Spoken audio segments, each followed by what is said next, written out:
Good morning guys. जैसे last lectures में हम लोग देखे थे न्यूटन्स लॉ ऑफ मोशन में बहुत सारा बात देखे थे। फोर्स क्या होता है, फोर्स ऑब्जेक्ट पे कैसे लगता है, ठीक है। उसके बाद फिर हम लोग इनर्शिया देखे थे। तो आज उसी सीरीज़ को हम लोग आगे बढ़ाते हुए ये हमारा न्यूटन्स लॉ ऑफ मोशन का सेकंड लेक्चर्स है, ठीक है। एक बार रिकैप कर लेते हैं कि लास्ट क्लास में हम लोगों ने क्या पढ़ा था, ठीक है। उसके बाद फिर हम इस वीडियोज़ को नेक्स्ट आगे बढ़ाते हैं, ठीक है। पहले थोड़ा सा देख लेते हैं। पहले हम लोगों ने लास्ट क्लास में देखा था फोर्स को बस समझना है कि पुश और पुल, किसी ऑब्जेक्ट को अगर हम पुश कर रहे हैं या फिर किसी ऑब्जेक्ट को पुल कर रहे हैं, ठीक है। तो ये पुश और पुल दो नेचर होता है हमारे फोर्स का। फिर हम लोगों ने पढ़ा था टाइप्स ऑफ फोर्स में, पढ़ा था बैलेंस फोर्स और दूसरा पढ़ा था हमने अनबैलेंस्ड फोर्स।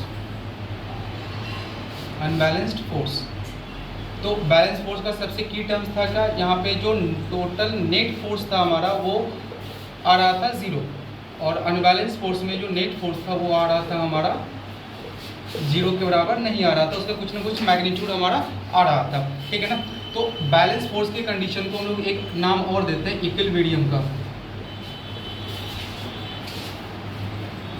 अगर कोई बोला जा रहा है कि कोई जैसे एक मास है, ठीक है, और ये बोल दिया गया क्या है इक्विलिब्रियम। इक्विलिब्रियम कहने का मतलब है ये जो मास है ग्राउंड पे रखा हुआ, ये किसी भी एक्सिस में मूव नहीं कर रहा, ना एक्स में जा रहा, ना वाई में जा रहा, ना किसी भी एक्सिस में ये नहीं जा रहा है, ठीक है। इक्विलिब्रियम कहने का मतलब होगा कि इसका जो एफ नेट है वो कितना हो गया 0, और इसी कंडीशन को हम लोग बोल देते हैं कौन सा, तो बैलेंस फोर्स के कारण ये ऐसा हो रहा है। किसके कारण हो रहा है, बैलेंस फोर्स के कारण हो रहा है, ठीक है।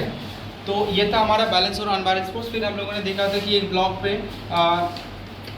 जो फोर्स लग रहा होता है वो किसी भी डायरेक्शन से लग सकता है। अगर इधर से बोले 60 न्यूटन का फोर्स लग रहा है और इधर से बोल रहे हैं हम 80 न्यूटन का फोर्स लग रहा है, और बोला जा रहा है इस ब्लॉक पे नेट फोर्स कैलकुलेट करना है हमें, तो नेट फोर्स कितना होगा।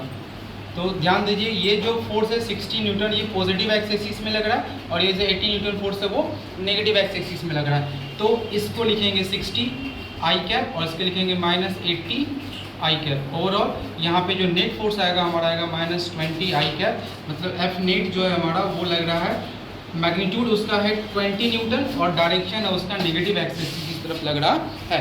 ये हम लोग सीखे थे कि नेट फोर्स हमें ऑब्जेक्ट पे कैसे कैलकुलेट करना है। उसके बाद हम लोगों का टॉपिक था इनर्शिया। इनर्शिया क्या होता था, एक प्रॉपर्टी होता था किसी भी बॉडी का जिससे वो करता था अपने अंदर आने वाले चेंजेस को रेसिस्ट करने का काम करता था। रेसिस्ट करने का मतलब कि अगर वो बॉडी रेस्ट में है तो इनर्शिया कहता है कि वो बॉडी किस में रहेगा, हमेशा रेस्ट में रहना चाहेगा। अगर वो बॉडी मोशन में था तो वो बॉडी हमेशा किस में रहना चाहेगा, मोशन में रहना चाहेगा विथ कांस्टेंट वेलोसिटी, ठीक है। तो ये बोल रहा था इनर्शिया। अब बात था कि इनर्शिया का मेजरमेंट हम लोग कर रहे थे मास के अकॉर्डिंग। जिस भी बॉडी का मास जितना ज़्यादा था उस बॉडी का इनर्शिया उतना ज़्यादा होता है, ठीक है। तो जिस भी बॉडी का जितना ज़्यादा मास, उस बॉडी के स्टेट को अगर हमें चेंज करना होता है तो हमें ज़्यादा से ज़्यादा फोर्स को अप्लाई करना पड़ता है, ठीक है। तो लास्ट क्लास में हम लोग यहाँ तक देखे थे, फिर थोड़ा बहुत देखे थे कि हमें न्यूटन्स लॉ ऑफ मोशन में हमें देख।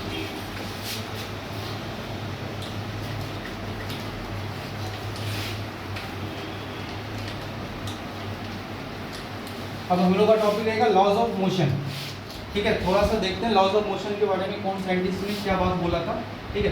तो सबसे पहले साइंटिस्ट थे हमारे गैलीलियोस, ठीक है।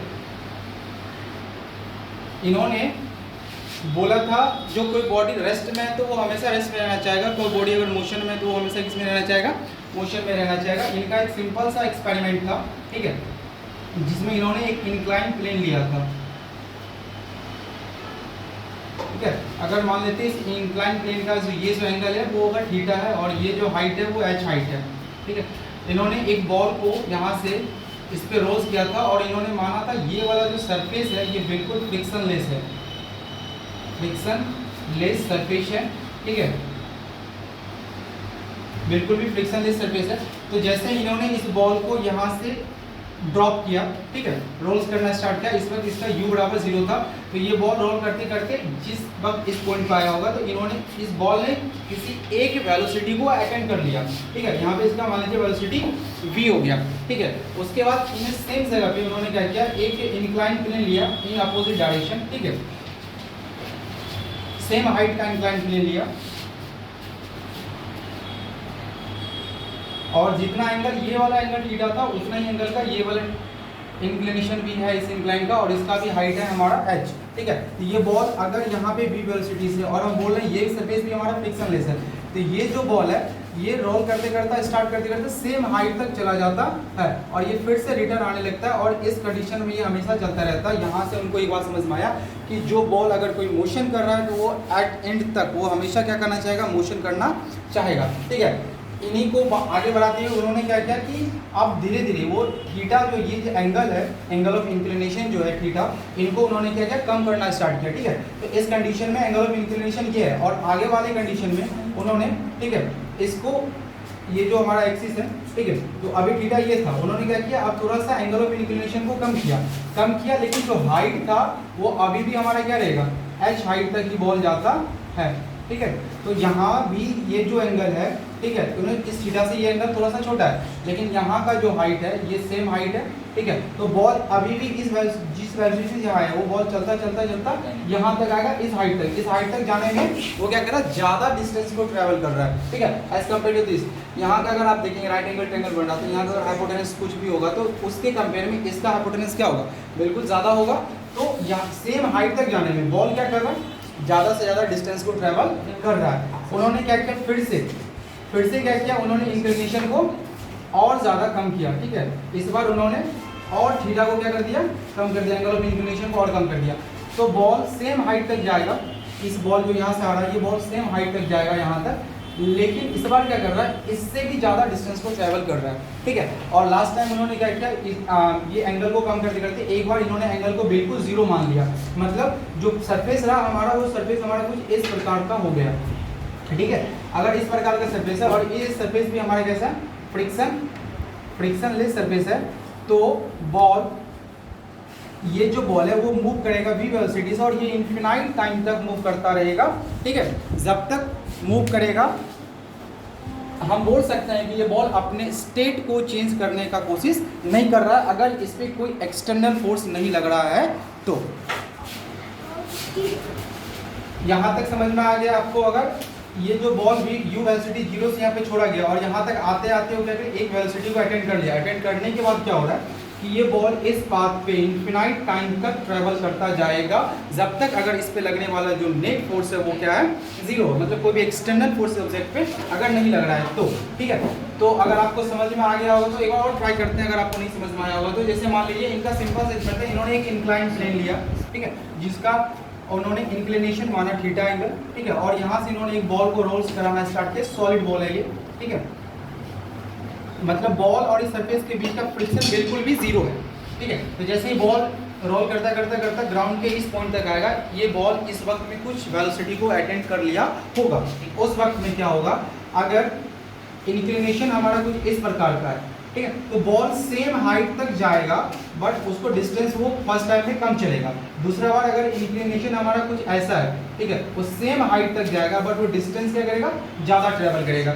थर्ड में अगर इंक्लिनेशन हमारा कुछ ऐसा है, ठीक है, वो बॉल सेम हाइट तक जाएगा, बट वो डिस्टेंस को और ज़्यादा ट्रेवल करेगा। अगर हम बोल रहे हैं ये फर्स्ट है, ये सेकेंड है और ये थर्ड है, तो यहाँ पे सबसे ज़्यादा डिस्टेंस किस एंगल पे कर रहा है, वो तीसरे वाले पे कर रहा है, फिर दूसरा, और फिर सबसे कम किस पे कर रहा है, पहले वाला। लेकिन हाइट्स हमेशा इक्वल हाइट को अटेंड कर रहा है, और इक्वल हाइट को अटेंड करने के चक्कर में, ठीक है ना, तो यहाँ पे वो क्या कर रहा है, एक लॉन्ग डिस्टेंस को ट्रेवल कर रहा है, ठीक है। अब जैसे ही इंक्लिनेशन को उन्होंने क्या कर दिया, बिल्कुल 0 कर दिया, ठीक है, तो ये बॉल रोल्स करता करता ग्राउंड पे तब तक चलता रहेगा जब तक वो इस हाइट को अटेंड ना कर ले। अगर हम यहाँ पे इंक्लिनेशन बिल्कुल 0 कर दिए हैं तो ये हाइट अटेंड करने का कोई बात ही नहीं है, और जब तक ये हाइट अटेंड नहीं होगा तब तक ये बॉल क्या करेगा, उस हाइट को अटेंड करने के कारण ये बॉल आगे चलता रहेगा। इसका मतलब इस बॉल का जो इनर्शिया है वो बोल रहा है कि आपको कितना ये हाइट को अटेंड करना है, बट ये हाइट उससे मिलने वाला ग्राउंड पे है नहीं, ये बॉल इनफिनाइट टाइम तक क्या करेगा, आगे की ओर रोल्स करता चला जाएगा। ये ऑब्जर्वेशन था गैलीलियो साहब का, ठीक है।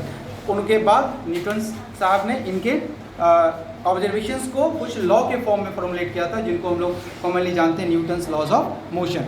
टोटली हमारे पास Newton laws of three motion laws है हमारे पास, ठीक है। अब हम तीनों लॉज को एक एक करके पढ़ेंगे। अगर आपको यहाँ तक समझ में आ गया तो कमेंट जरूर बताइएगा। अब हम इसको मिटा रहे हैं, ठीक है, तो आप समझ गए होंगे कि गैलीलियो साहब का क्या ऑब्जर्वेशन था, ठीक है, और इनके बेसिस पे न्यूटन साहब ने इनके ऑब्जर्वेशन को स्टडी किया और 3 लॉ दिए, ठीक है। तो एक एक करके हम लोग पढ़ते हैं और इसको मिटा दें, ठीक है।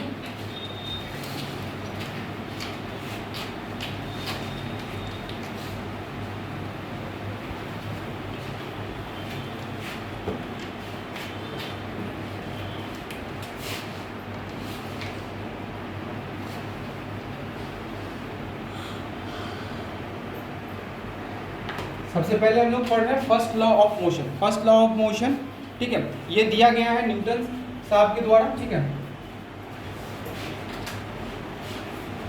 और इस लॉ के अकॉर्डिंग ऐसा बोला जाता है कि जो कोई बॉडी अगर स्टार्टिंग से रेस्ट में था तो वो इन्फिनाइट टाइम तक रेस्ट में रहना चाहेगा, और जो बॉडी स्टार्टिंग से मोशन में था वो कांस्टेंट वेलोसिटी के साथ मोशन में रहना चाहेगा जब तक उसके ऊपर लगने वाला एक्सटर्नल फोर्स बिल्कुल जीरो है। इंटरनल फोर्स की बात नहीं कर रहा, एक्सटर्नल फोर्स क्या है, जीरो। बात करते हैं क्या होता है, देखिए ध्यान से। अगर ये कोई बॉडी है, ठीक है, और ये 20 मीटर पर सेकेंड से ये चल रहा है, ठीक है, और हम ऐसा एज्यूम करते हैं ये जिस भी रास्ते से जा रहा है वो रास्ते और इस ब्लॉक के बीच का बिल्कुल भी फ्रिक्शंस नहीं है, ठीक है। तो बिल्कुल ये कौन सा सरफेस है हमारा, फ्रिक्शन लेस सरफेस है, ठीक है। अगर ये हमारा फ्रिक्शन लेस सरफेस है तो ये ब्लॉक 20 मीटर पर सेकेंड से इन्फिनाइट टाइम तक ट्रेवल करता रहेगा। मतलब इसका जो वेलोसिटी है वो बिल्कुल क्या है, कांस्टेंट है। देखिए वेलोसिटी इसका किस एक्सिस में, ये पॉजिटिव वाई एक्स एक्सिस है, ठीक है। तो वेलोसिटी इसका हो गया 20 मीटर पर सेकेंड इन आई कैप, ठीक है। तो इसका यही वेलोसिटी से इन्फिनाइट टाइम तक क्या करेगा, ये बॉडी मूव करता चला जाएगा, ठीक है। और अगर कोई बॉडी रेस्ट में है, ठीक है, अगर ये जो एम मास है और स्टार्टिंग से किसमें, रेस्ट में, तो ये हमेशा क्या चाहेगा, रेस्ट में रहना। तो न्यूटन फर्स्ट लॉ में यही बताया गया है कि अगर कोई बॉडी रेस्ट में है तो वो इन्फिनाइट टाइम तक रेस्ट में रहना चाहेगा, और कोई बॉडी अगर मोशन में है तो वो उसी वेलोसिटी से हमेशा क्या कर देगा, मूव करना चाहेगा, ठीक है। तो अगर हम इसको लिखने की कोशिश करें तो न्यूटन फर्स्ट लॉ,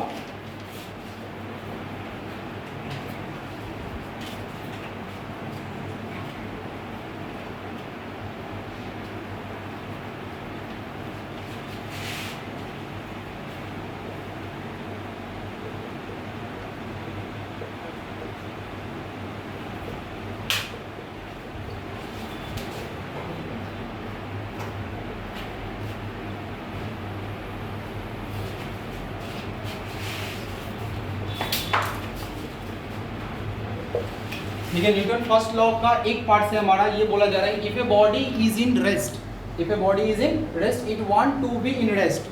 अगर कोई बॉडी रेस्ट में है तो वो हमेशा रेस्ट में रहना चाहेगा until N external force act on it, जब तक उस पर कोई एक्सटर्नल फोर्स ना लग जाए। जैसे यहाँ देखिए ये बॉडी रेस्ट में है, ठीक है, तो यहाँ पे रेस्ट में है तो इस पे जो टोटल फोर्स लग रहा होगा उसका एफ नेट कितना आ गया, जीरो होगा, तभी ये बॉडी हमारा किस में है, रेस्ट में है। तो अगर कोई सामने से आके इसके ऊपर एक अप्लाइड फोर्स लगाता है, F1 फोर्स है जिसका मैग्नीट्यूड मानते हैं 5 न्यूटन का, इस पे किसी ने लगाया, तो ये फोर्स को हम लोग बोल रहे हैं F एक्सटर्नल।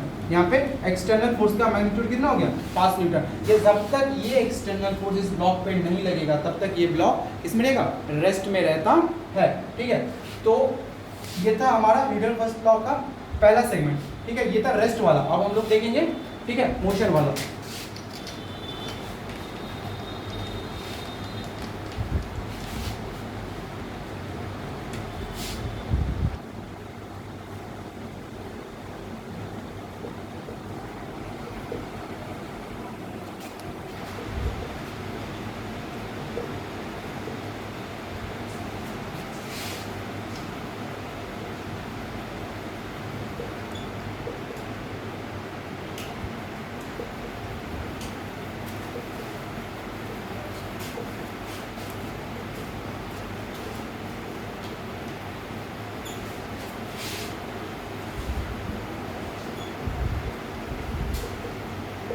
बोला जा रहा है if a body is in motion, अगर कोई बॉडी किसमें है, मोशन में है, तो it want to be in motion, तो वो हमेशा किस में रहना चाहेगा, मोशन में रहना चाहेगा, और तब तक रहना चाहेगा जब तक जो वेलोसिटी है वो क्या है, हमारा कांस्टेंट है, और एक्सटर्नल फोर्स लगने वाला उस पर कोई भी नहीं है। जैसे ये ब्लॉक है, ठीक है, ये ब्लॉक ग्राउंड पे है और ये 5 मीटर पर सेकेंड से इस रास्ते से वो आगे की ओर जा रहा है, तो ये तब तक जाता रहेगा जब तक इस पर कोई एक्सटर्नल फोर्स ना लगे।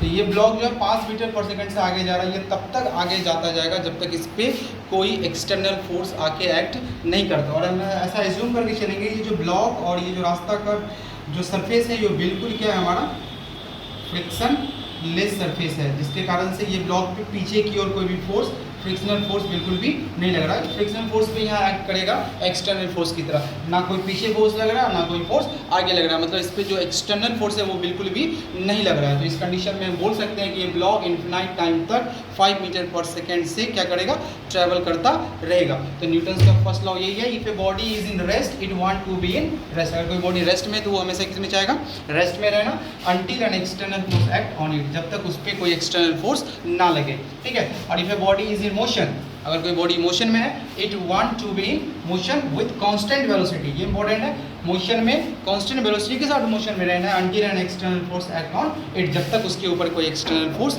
नहीं लगता है तब तक। बात समझ में आ गया। तो ये था हमारा न्यूटन्स का फर्स्ट लॉ। फिर आगे हम लोग देखेंगे न्यूटन्स के सेकेंड लॉ को, ठीक है। इसको मिटा रहे हैं, लिख लीजिएगा या स्क्रीनशॉट ले लीजिए आप लोग।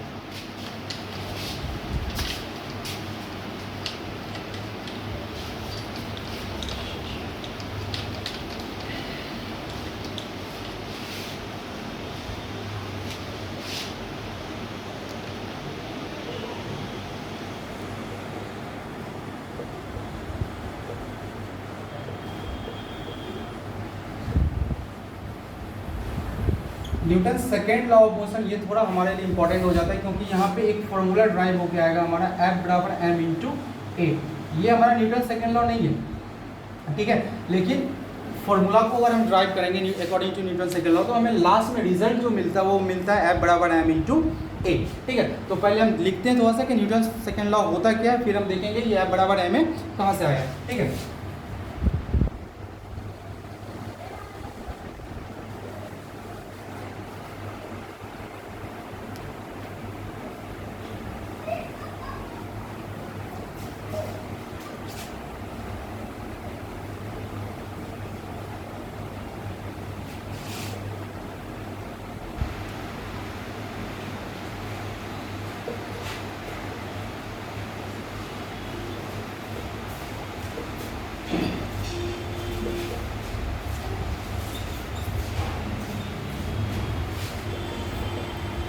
देखिए बोला जा रहा है according to Newton second law, the rate of change of momentum, the rate of change of momentum is directly proportional to the net external force act on it. कोई बॉडी है, ठीक है, उस बॉडी में जो नेट मोमेंटम में changes आता है वो जो डायरेक्टली प्रोपोर्शनल होता है किसके, तो नेट एक्सटर्नल फोर्स के। अगर हम ऐसा लिखना चाहें जिसको लिख सकते हैं F external directly proportional to change in momentum. Change in momentum को हम लोग डेल्टा P से लिखते हैं, ठीक है। ये बोला गया था न्यूटन सेकेंड लॉ का, ये स्टेटमेंट था कि जो एक्सटर्नल फोर्स किसी बॉडी पे लग रहा है वो डायरेक्टली प्रोपोर्शनल होता है चेंज इन मोमेंटम के, ठीक है। डायरेक्टली प्रोपोर्शनल होता है, रेट का मतलब होता है डिवाइड बाय टाइम, ठीक है। तो वो डेल्टा पी को जैसे हम डिवाइड करेंगे टाइम से, तो हम लोगों को क्या आने वाला है, एक्सटर्नल फोर्स का वैल्यू आने वाला है कि उस बॉडी पे नेट एक्सटर्नल फोर्स कितना लग रहा है। बात समझ में आ रहा है ना। तो अगर यहाँ पे जैसे आपको पहले थोड़ा सा इंट्रोडक्शन दे देते हैं कि ये P है क्या, मोमेंटम। मोमेंटम को हम लोग P से लिखते हैं और ये जी एक वेक्टर क्वांटिटी होता है, ठीक है। मतलब ये मास और वेलोसिटी का प्रोडक्ट होता है। मास को हम किससे मल्टीप्लाई कर रहे हैं, वेलोसिटी वेक्टर से मल्टीप्लाई कर रहे हैं, तो हम लोगों को आ जाता है मोमेंटम। अगर मान लीजिए कोई बॉल है, ये 2 ग्राम का, ठीक है, और ये आगे की ओर मूव कर रहा है, ठीक है, 2 मीटर पर सेकेंड से, ठीक है। तो अगर हम बोल दें कि इस बॉल में कितना मोमेंटम होगा, तो वो आपको निकालना है P इक्वल टू क्या है, m इंटू वी, ठीक है। और m का जो वैल्यू होगा यहाँ पे, ये ग्राम है, तो हमको इसको kg में चेंज करना है, 2/1000, ठीक है, इंटू वी कितना है हमारा 2। आप इसको कैलकुलेट कीजिएगा तो इसमें kg, मीटर और पर सेकेंड में जो भी आंसर आएगा ये आपका आ जाएगा क्या चीज़, तो मोमेंटम आ गया, ठीक है। तो मोमेंटम हमारा ऐसा होता है, ठीक है ना। तो अगर हम मोमेंटम की बात करें तो वो होता है क्या, मास को वेलोसिटी से हम लोग मल्टीप्लाई करते हैं तो मोमेंटम आ जाता है। इसको थोड़ा सा बाद में पढ़ेंगे, पर अभी देख लेते हैं फॉर्मूला का डेरिवेशन कैसे होता है, ठीक है। और अगर हम चेंज की बात करते हैं तो चेंज का मतलब हो गया final minus initial, final minus initial. और यहाँ पे फाइनल चेंज हम किस में देख रहे हैं, तो मोमेंटम में। तो फाइनल मोमेंटम में से किस मोमेंटम को घटाएंगे, इनिशियल मोमेंटम को घटाएंगे, P final minus P initial, तो हम लोगों को क्या आ जाता है, डेल्टा P आ जाता है। बात समझ में आ रहा है ना। और ये हमारा है कौन सा क्वांटिटी, तो ये है हमारा वेक्टर क्वांटिटी, बात समझे। तो हमें ड्राइव करेंगे यहाँ से फॉर्मूला कि change in momentum with respect to time किस प्रकार से हमारा एक्सटर्नल फोर्स के बराबर होता है, ठीक है। तो आगे देखते हैं, अगर हम लिख सकते हैं एफ एक्सटर्नल, ठीक है, is equal to change in momentum with respect to time. तो अगर हम इसको लिखने की कोशिश करें तो डीपी का मोमेंटम का फॉर्मूला क्या होता है, मास इंटू वेलोसिटी, ठीक है। तो हम इसको लिख सकते हैं M into V by D T, ठीक है। तो यहाँ से फिर से अगर हम एफ एक्सटर्नल आगे की ओर लिखना चाहते हैं, ठीक है, तो यहाँ पे अगर इस टर्म्स में अगर रहता है ना तो समझिए डिफरेंशिएशन बोल रहा है। डिफरेंशिएशन कहने का मतलब हो गया एक टर्म्स को दूसरे टाइम के रिस्पेक्ट में क्या करें, डिफरेंशिएट कर रहा है। तो इस कंडीशन में क्या होता है, ये दो टर्म्स है यहाँ पे, तो हम एक टर्म्स को बाहर लिखते हैं और दूसरे वाले टर्म्स को उसके रिस्पेक्ट में क्या करते हैं, डिफरेंशिएट करते हैं। और यहाँ पे फिर दूसरे टर्म्स को हम क्या करेंगे, बाहर लिखेंगे और पहले वाले टर्म्स को दूसरे वाले टर्म्स को उसके रिस्पेक्ट में क्या करेंगे, डिफरेंशिएट करेंगे। और यहाँ पे जैसे ही बॉडी हमारा मूव करेगा तो बॉडी का मास बिल्कुल कांस्टेंट होता है, मास में चेंजेस नहीं आता।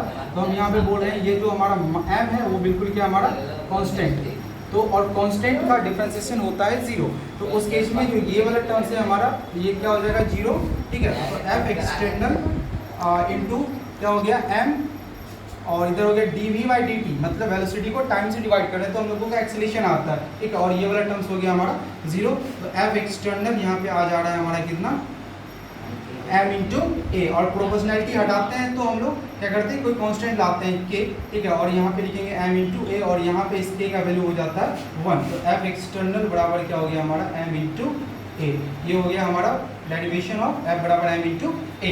हम लोग इस तरीके से भी कर सकते हैं और चेंज इन मोमेंटम वाले मेथड से भी हम लोग कर सकते हैं, वो भी अभी हम आपको करके दिखाएंगे। ये था हमारा न्यूटन सेकेंड लॉ की जो एक्सटर्नल फोर्स होता है बॉडी पे वो मोमेंटम के चेंज का डायरेक्टली प्रोपोर्शनल होता है। अगर यहाँ तक बात समझ में आया है तो फिर हम आगे बढ़ते हैं।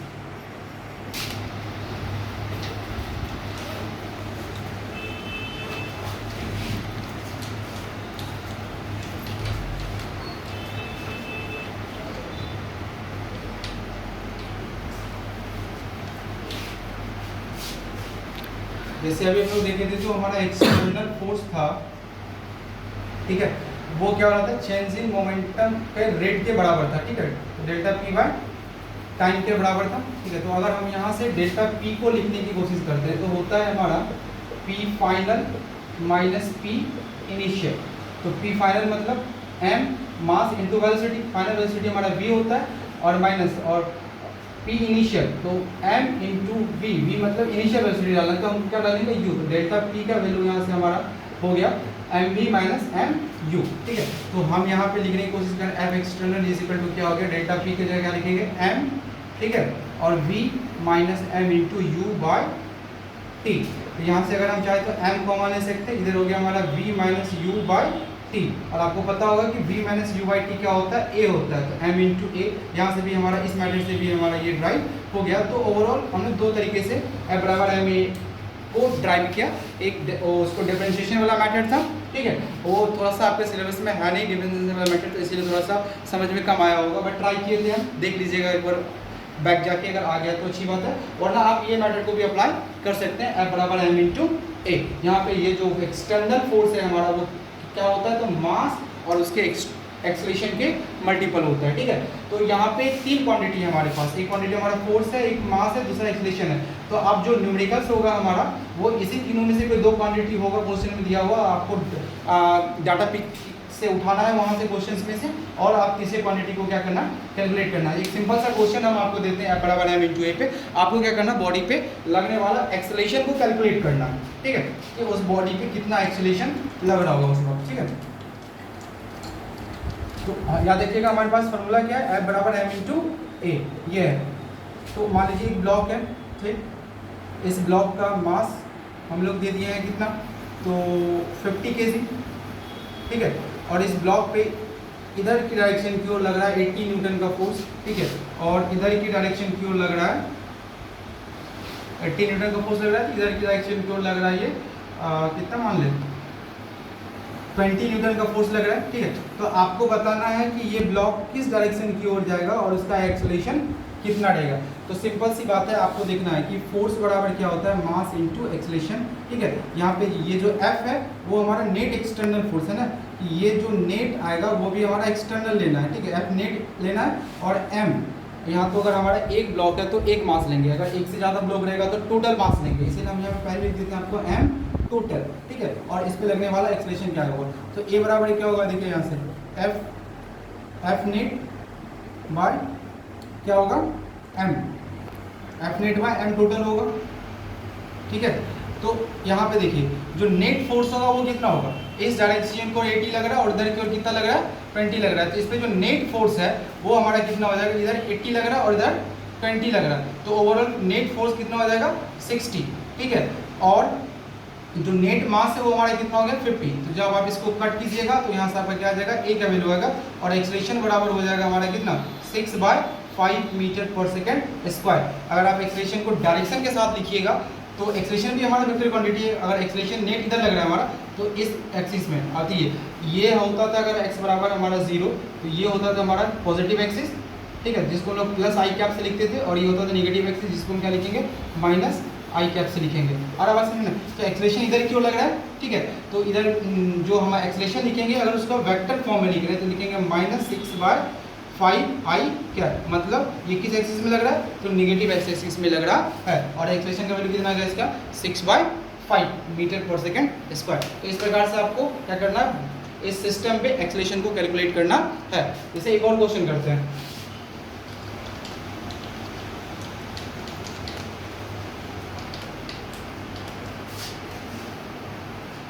जैसे मान लीजिए कोई एक ब्लॉक है 10 kg का है, ठीक है, इधर की ओर इसको फोर्स लग रहा है 60 न्यूटन और एक फोर्स और इधर से भी लगा रहा है इसके ऊपर 40 न्यूटन का। तो आपको बताना इस ब्लॉक का एक्सीलरेशन कितना होगा और किस डायरेक्शन में होगा, पॉजिटिव एक्सिस में होगा या फिर नेगेटिव एक्सिस में होगा।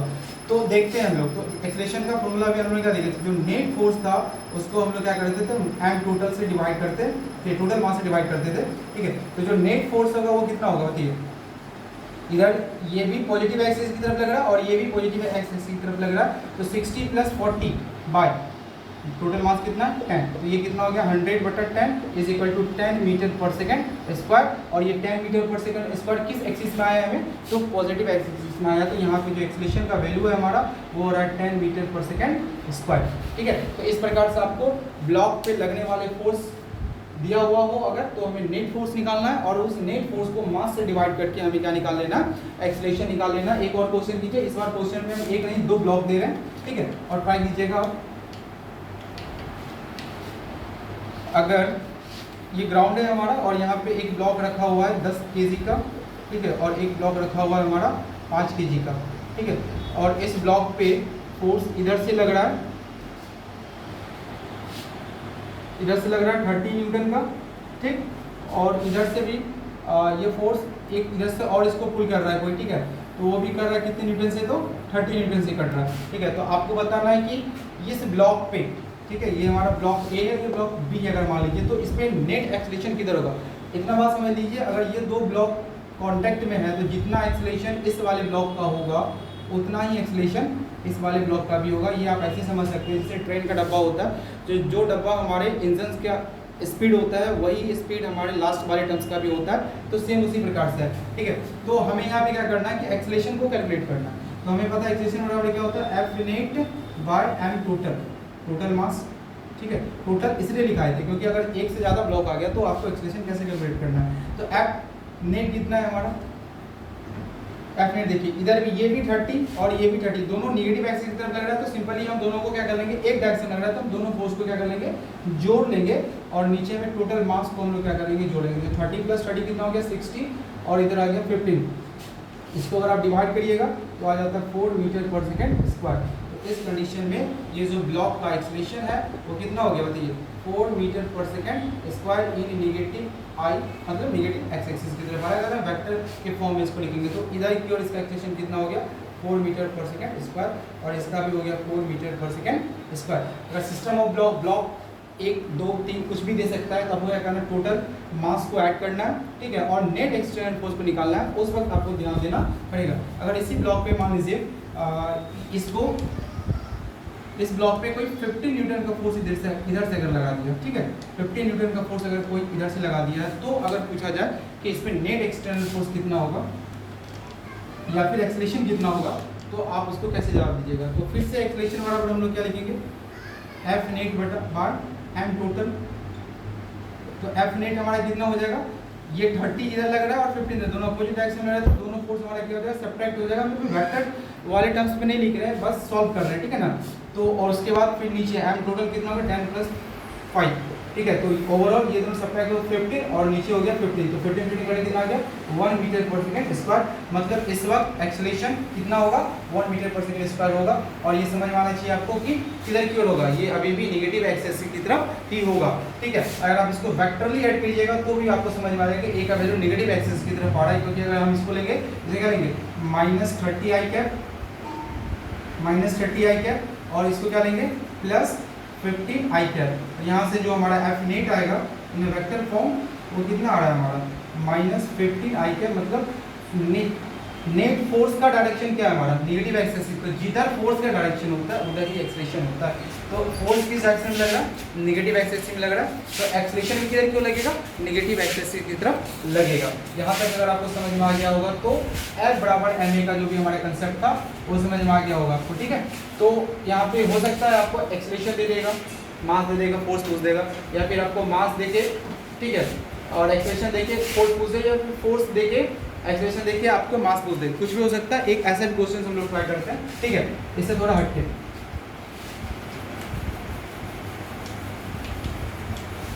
अगर क्वेश्चन हमारा कुछ ऐसा है,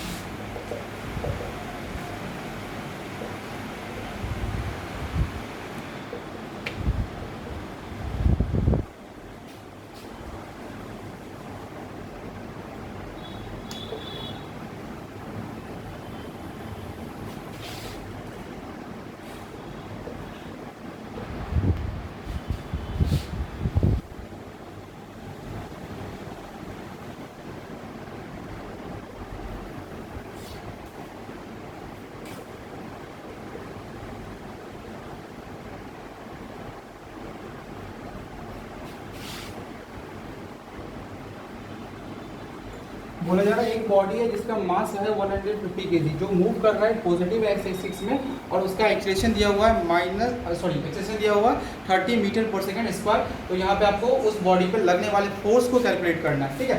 तो यहाँ पे हमारा पहले तो देख लेते हैं गिवन क्या क्या दिया गया है, ठीक है। तो पहले आपको मास का वैल्यू दिया हुआ है 150 kg, ठीक। उसके बाद हमारा एक्सेलरेशन दिया हुआ है 30 मीटर/सेकंड स्क्वायर, और इस कंडीशन में हमें फोर्स को कैलकुलेट करना है। तो हमें पता है कि F बराबर क्या होता है m × a।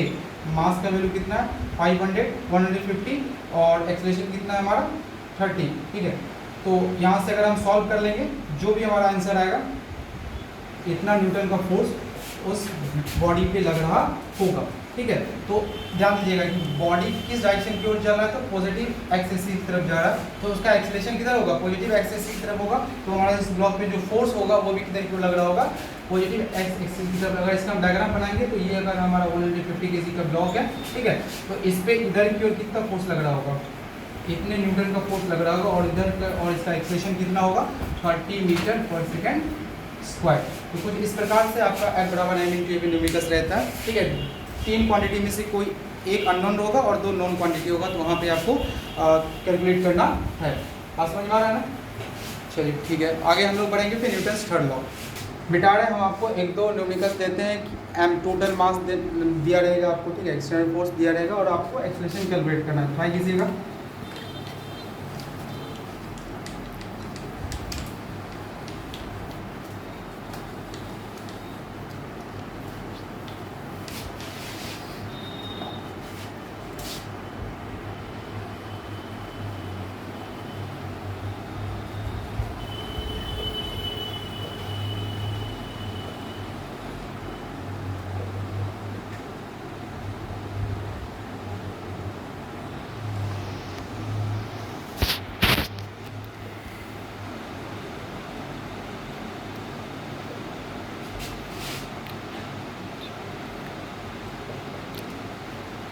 क्वेश्चन है आपका फाइंड एक्सेलरेशन, ठीक है, in the flowing question, in the flowing system of mass. दिए गए मास के सिस्टम में आपको क्या करना है, एक्सलेशन को कैलकुलेट करना है। ये आपका फर्स्ट क्वेश्चन हो गया, ठीक है। इसी प्रकार से एक और क्वेश्चन है।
तो ये कुछ आपका 5 क्वेश्चन है जिसमें आपको मास का सिस्टम दिया हुआ है और उस पर लगने वाले फोर्सेस आपको दिखाए गए हैं, ठीक है। उसके बाद आपको क्या करना है, सारे कंडीशंस में आपको एक्सेलेरेशन को फाइंड आउट करना है, ठीक है। और अच्छा रहेगा कि आप ये भी बता दीजिएगा कि एक्सेलेरेशन किस डायरेक्शन में लग रहा है, कि पॉजिटिव एक्सिस में लग रहा है या फिर नेगेटिव एक्सिस में लग रहा है। अगर आपसे ये क्वेश्चन हो जा रहा है तो अच्छी बात है। आपको एक लैंग्वेज प्रॉब्लम क्वेश्चन भी करा रहा हूँ आपको, ठीक है, जिसमें क्वेश्चन का लैंग्वेज किस प्रकार से पढ़ना है और उसमें से हमें डाटा को पिक करना है और फिर जो पूछा गया चीज़ है उसको कैसे कैलकुलेट करते हैं वो आपको हम दिखाएंगे नेक्स्ट सेक्शन में, ठीक है। अभी तत्काल आप इसको नोट्स कीजिए, ठीक है, और फिर एक लैंग्वेज क्वेश्चन हम लोग करते हैं।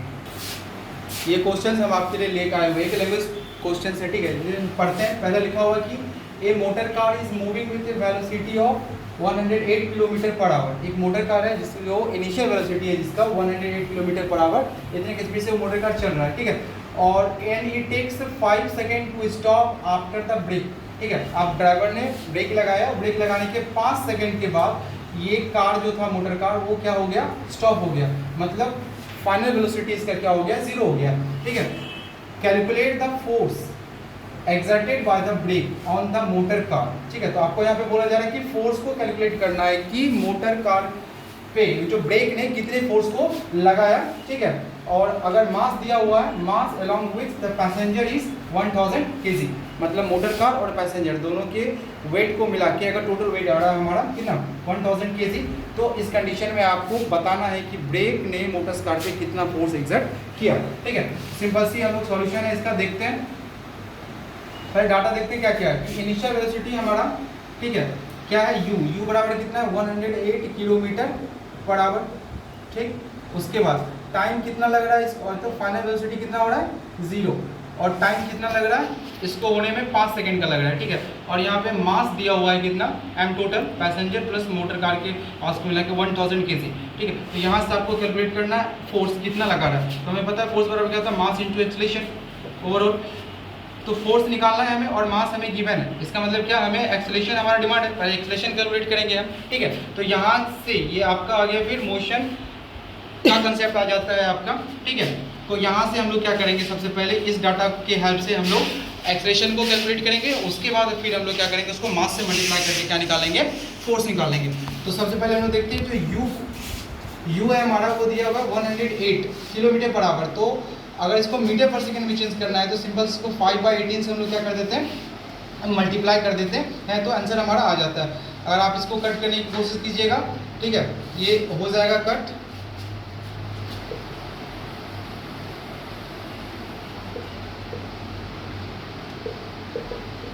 थर्टी मीटर पर सेकेंड हमारा इनिशियल वेलोसिटी था, और v हमारा कितना है 0, और टाइम कितना लगा 5 सेकेंड का। ओवरऑल हमें पता है एक्सेलरेशन बराबर क्या होता है v minus U by T. Overall हमारा v कितना है 0 माइनस u कितना है हमारा 30, और टाइम हमारा कितना है 5 सेकेंड का। तो ये हो गया हमारा -30/5। जब इसको कट कीजिएगा तो आएगा -6 मीटर पर सेकेंड स्क्वायर, क्योंकि यहाँ पे ड्राइवर ने ब्रेक को अप्लाई किया, तो मोशन आगे था तो ब्रेक अप्लाई हुआ तो फोर्स पीछे क्यों लग रहा है, इसलिए एक्सीलरेशन हमारा क्या आ रहा है, नेगेटिव आ रहा है। बात समझ आ रहा है ना। नाउ हमारे पास फॉर्मूला F बराबर क्या है, m × a, और मास का वैल्यू हमारा कितना है बताइए 1000, ठीक है, मल्टीप्लाई, और एक्सीलरेशन का वैल्यू कितना है -6, ठीक है। तो अगर यूनिट लिखे थे और ये केजी हो गया और इसका हो गया मीटर पर सेकेंड स्क्वायर, ओवरऑल हम यहाँ लिखेंगे -6000 केजी मीटर पर सेकेंड स्क्वायर, और यही केजी मीटर पर सेकेंड स्क्वायर को हम लोग सिंपल टर्म में लिख देते हैं क्या, एन, मतलब न्यूटन। ओवरऑल कितना फोर्स आ रहा है हमारा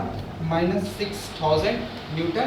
ये था हमारा फोर्स कैलकुलेट करने वाला एक सिंपल सा क्वेश्चन, जिसमें हम लोगों को क्या दिया हुआ था, u, v, t और m दिया हुआ था। u था हमारा इनिशियल वेलोसिटी, v था हमारा फाइनल वेलोसिटी, और यहाँ से यहाँ आने में कितना टाइम लगा, 5 सेकेंड। ठीक है, फर्स्ट चैप्टर्स में हम लोग बस देख रहे थे डायरेक्ट कि अगर u 180 था तो v हो गया कितना सेकंड में, हो गया 5 सेकंड में, काउस ने देख रहे थे ना।